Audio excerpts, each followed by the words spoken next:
సరే, చరిత్రలో మనల్ని ఎప్పటికీ వెంటాడుతున్న కొన్ని పెద్ద పెద్ద చిక్కుముడుల గురించి ఈ విశ్లేషణలో చూద్దాం. ఇవి కేవలం కథలు కాదు సుమా, సమాధానాల కంటే ఎక్కువ ప్రశ్నల్ని మనముందుంచిన నిజమైన ఆధారాలు. చూడండి, ఈ వాక్యం మనం దేని గురించి మాట్లాడుకోబోతున్నామో సరిగ్గా చెప్తుంది. కొన్నిసార్లు చరిత్రలో మనకు దొరికే ఆధారాలు మనకు తెలిసిన కథకు అస్సలు సరిపోవు.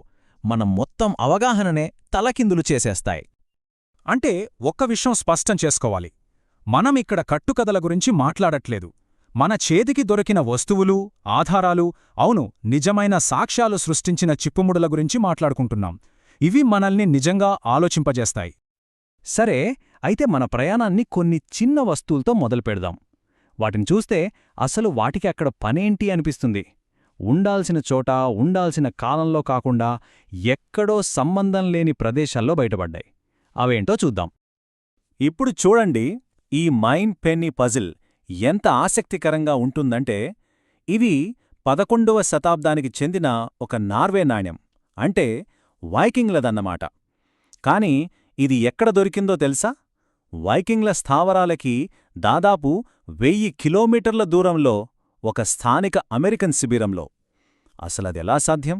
వాళ్ల మధ్య నేరుగా సంబంధాలున్నాయా, లేదా ఏదైనా పెద్ద వాణిజ్య మార్గం ద్వారా అక్కడికి చేరిందా? ఏదేమైనా ఒక్క విషయం మాత్రం స్పష్టం: ప్రాచీన ప్రపంచం మనమనుకున్న దానికంటే చాలా దగ్గరగా ఉండేదేమో అనిపిస్తుంది. ఓకే, ఇక మొహెంజోదారో నాట్యకత్తె విషయానికొద్దాం. ఇది సింధు లోయ నాగరికతకు చెందిన ఒక చిన్న కంచు విగ్రహం. కాని అదో పెద్ద మిస్టరీ. దాని భంగిమ, ఆ ఆత్మవిశ్వాసం చూడండి, ఎంత ఆధునికంగా ఉందో కదా. దాదాపు 4500 ఏళ్ల క్రితం ఇంత అధునాతన టెక్నిక్తో ఇంత ప్రాణముట్టిపడేలా ఎలా చెక్కగలిగారు? అన్నింటికన్నా పెద్ద ప్రశ్నేంటంటే, దీనిలాంటిది మరొక్కటి కూడా ఎందుకు దొరకలేదు? ఒక్కటే ఎందుకుంది? సరే, ఇప్పటిదాకా వస్తువుల గురించి చూశాం. ఇప్పుడు మనుషుల విషయానికొద్దాం.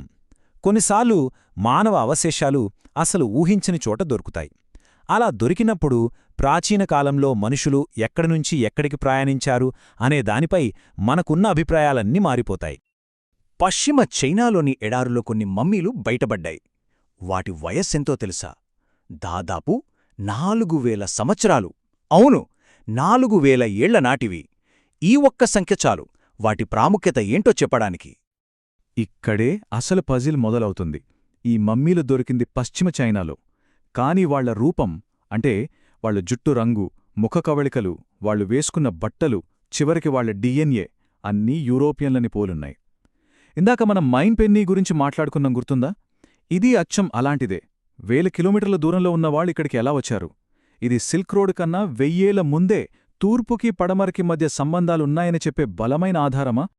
ఇది కేవలం పెద్ద పెద్ద సమూహాలు ఒకచోటునుంచి మరోచోటికి వెళ్లిన కథ కాదు. ఒక్కోసారి ఒక్క వ్యక్తి చేసిన ప్రయాణం కూడా మనల్ని ఆశ్చర్యంలో ముంచెత్తుతుంది. ఉదాహరణకి ఈ ఎగ్వెట్ బాలిక.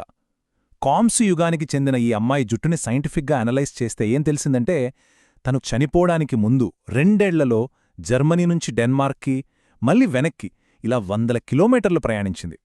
అసలు ఆ కాలంలో అంత ప్రమాదకరమైన ప్రయాణాన్ని ఒక యువతి ఎందుకు చేసింటుంది? దాని వెనుకున్న కారణమేంటో ఇప్పటికీ ఎవ్వరికీ తెలీదు. సరే, చిన్న వస్తువుల నుంచి మనుషుల దాకా వచ్చాం. ఇప్పుడు ఇంకా పెద్ద స్కేల్లో ఆలోచిద్దాం. మన పూర్వీకులు కట్టిన కొన్ని భారీ నిర్మాణాలు కొన్ని వేలేళ్లుగా నిశ్శబ్దంగా నిలబడి ఉన్నాయి. వాటిని ఎందుకు కట్టారో మాత్రం ఇప్పటికీ చెప్పకుండా తమలోనే ఆ రహస్యాల్ని దాచుకున్నాయి. ఉదాహరణకి అమెరికాలోని ఒహాయోలో ఉన్న ఈ గ్రేట్ సర్పెంట్ మౌండ్. ఇది మొత్తం మట్టితో కట్టిన ఒక పెద్ద పాము ఆకారం. దీని పొడవెంతో తెలుసా? దాదాపు 1348 అడుగులు. ఒక్కసారి ఊహించుకోండి, అంత పెద్ద నిర్మాణానికి ఎంత ప్లానింగ్, ఎంతమంది శ్రమావసరమో. మరి ఎంత కష్టపడి దీన్ని ఎందుకు కట్టారు? దీనిపై చాలా థియరీలున్నాయి. కొందరేమో ఇది గ్రహాల కదలికల్ని, ముఖ్యంగా సూర్యుడి గమనాన్ని లెక్కించే ఒక ఖగోళ క్యాలెండర్ అంటారు. మరికొందరేమో ఇది వాళ్ల సృష్టి పురాణాన్ని చెప్పే ఒక పవిత్రమైన చిహ్నం కావచ్చంటారు. లేదా ప్రజలందరూ పండగలకి, వేడుకలకి కలుసుకునే ఒక ముఖ్యమైన ప్రదేశం కావచ్చని కూడా అంటారు. అసలు సమస్య ఏంటంటే, దొరికిన ఆధారాలు ఈ అన్ని థియరీలకీ సపోర్ట్ చేస్తున్నాయి. అందుకే అసలు కారణమేంటన్నది ఇప్పటికీ ఒక మిస్టరీనే. సో, ఒక నార్వే నాణెం, చైనాలోని యూరోపియన్ మమ్మీలు, ఒక చిన్న కంచు విగ్రహం, ఒక భారీ పాము ఆకారపు నిర్మాణం, ఇప్పటిదాకా మనం చూసిన ఈ ఉదాహరణలన్నీ మనకొకే విషయం చెప్తున్నాయి. గతం మనం అనుకున్నంత సింపుల్ కాదు. ప్రతి ఆధారం ఒక సమాధానం ఇవ్వదు. బదులుగా మన ఊహకు కూడా అందని మరిన్ని కొత్త ప్రశ్నల్ని మన ముందుంచుతుంది. అందుకే అంటారు, గతం నిశ్శబ్దంగా లేదు, అది మనతో మాట్లాడుతుంది. కాని చిక్కుముడుల రూపంలో. ఆ పొడుపు కథల్ని మనం విప్పగలిగినప్పుడే అసలు విషయం అర్థమవుతుంది. అదేంటంటే, ప్రాచీన ప్రపంచం అనేది ఎక్కడో వేరువేరుగా ఉన్న సంస్కృతుల సమ్మేళనం కాదు. అదొక సంక్లిష్టమైన, ఒకదానితో ఒకటి ముడిపడిన ప్రపంచం. దాన్ని పూర్తిగా అర్థం చేసుకోవడమే మన ముందున్న పెద్ద సవాలు. సరే, ఈ విశ్లేషణను ఒక చిన్న ప్రశ్నతో ముగిద్దాం. ఒక్కసారి ఆలోచించండి.